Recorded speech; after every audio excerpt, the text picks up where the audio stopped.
Hi, this video is not for views, or money, or to bring any amount of real good into the world. It was made from the ever-growing rage I feel every time somebody tries to debunk a theory with the Susie, everybody bleeds line.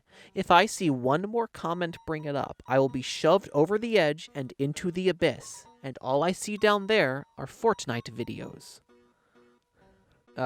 Wait. No. Sorry. What I meant to say is, monsters still turn to dust, a scientific refutation. Before we get into why it's true in Deltarune, we have to understand why it happens in Undertale in the first place. Monsters' bodies are made mostly of magic, with only a little bit of matter.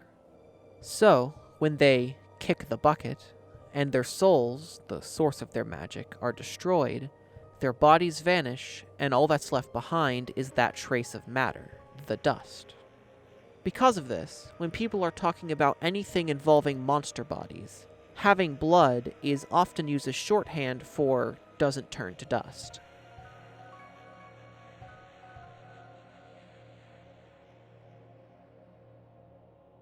With that in mind, let's dive into the points for and against monsters still turning to dust in Deltarune.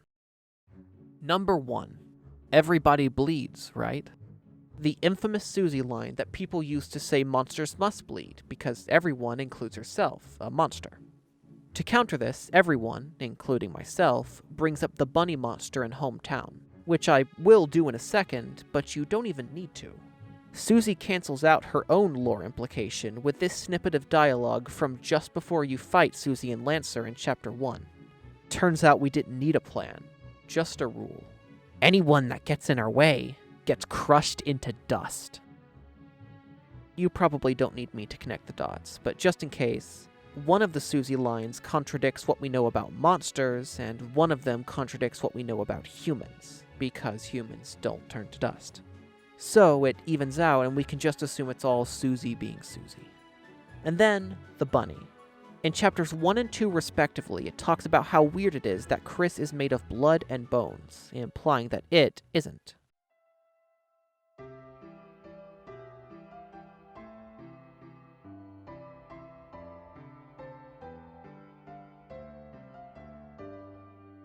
Because their bodies are magical abstractions, they don't have blood. Ignoring sans, a few things could be going on there. And, unless they're a skeleton, they probably don't really have bones. 2. Gerson Boom. The absolute strongest piece of evidence for monsters still turning to dust. In Chapter 2, talking to Father Alvin about hammer, he will say, "As per the ritual, a hammer is buried in the earth here, to symbolize his existence." And so on. That's the important bit. This ritual he mentions seems to directly refer back to Undertale, when we learn about monster funerals. A book in the library says this: monster funerals, technically speaking, are cool as heck. When monsters get old and kick the bucket, they turn into dust. At funerals, we take that dust and spread it on that person's favorite thing. Then, their essence will live on in that thing. Am I at the page minimum yet?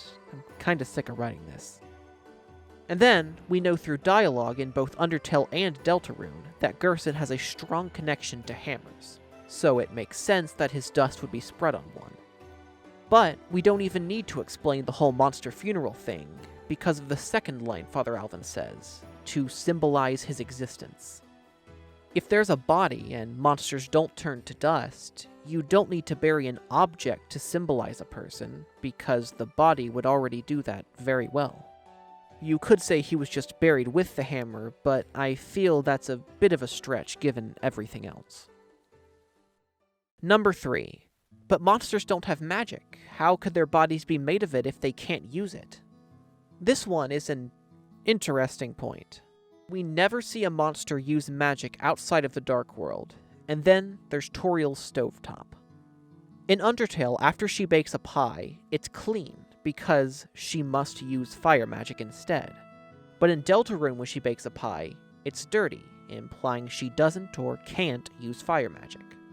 I have some counters for this point, but they're not very strong.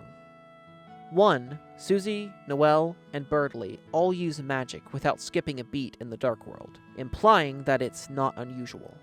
Though, to counter my counter, Noelle specifically says she doesn't know healing magic in the real world, but she uses it in the dark world. 2. I could be reading way too much into one little detail, but the Queen tries to download an attack from the internet. There's no reason there would be bullet patterns on the internet if magic didn't exist or wasn't usable.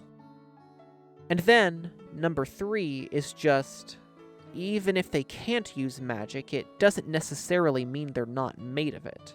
Like how Kris is mostly made of water, but obviously can't waterbend. And then, a secret point number 4 that's not on the script, I'm just thinking of right now as I record. It could be that they just don't use magic because of the religion in town. Now, to be fair, from what we know, the religion doesn't seem to be oppressive at all, but it's possible. But before we move on from the magic talk, we have to talk about healing magic. Another thing people use against monsters having magic is that Noelle implies the Dark World is different and better because everything can be healed with a little spell.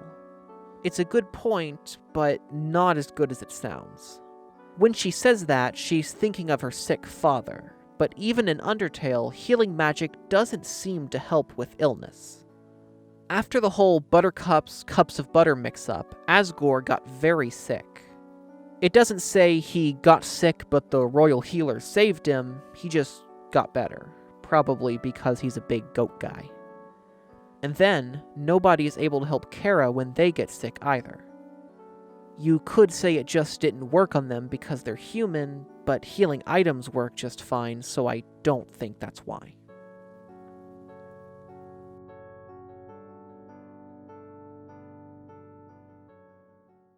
Number 4.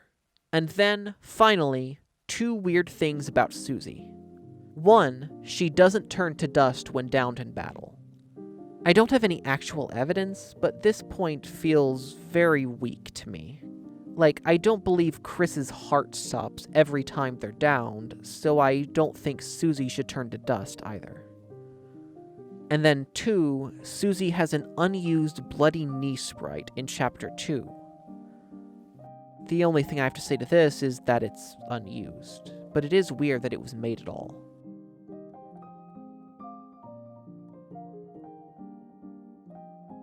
And that's it.